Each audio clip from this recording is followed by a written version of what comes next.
கியூபால ஒரு ration system உண்டு. அந்த ரேஷன் கடைகள்ல இலவசம் கிடையாது, ஆனா மானிய விலையில எல்லாமே கொடுப்பாங்க.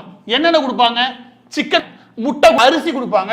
அதுக்கப்புறம் இங்க தானிய வகைகள் கொடுப்பாங்க, காய்கறி கொடுப்பாங்க, பால் கொடுப்பாங்க, குளிக்கிறதுக்கு சோப்பு கொடுப்பாங்க. எல்லாமே மானியம். ஆனா அரசுக்கு அது இலவசம் கிடையாது. இலவசமா போடும்போது பொதுவாகவே உலகம் முழுவதுடைய ஒரு முக்கியமான நியதி என்ன அப்படின்னா, எல்லா பேருக்கும் போடுங்க அப்படின்ற போக்கு சரி கிடையாது. யார் யாருக்கு தேவையோ அவங்களுக்கு கொடுக்கறதா சரியான நிர்வாகம் இருக்க முடியும். அந்த சோப்பை மானியமா கொடுக்கறனால மட்டுமே கியூபா ஒரு பெரிய வீழ்ச்சியை சந்திக்கும் அப்படின்னாங்க. அதே மாதிரி இந்த மானியங்கள்னால ஒவ்வொரு வருடமும் சுமார் $1 பில்லியன் அமெரிக்கன் டாலர் அளவுக்கு இவங்களுக்கு பட்ஜெட்ல ஒரு பெரிய துண்டு விழுகுது.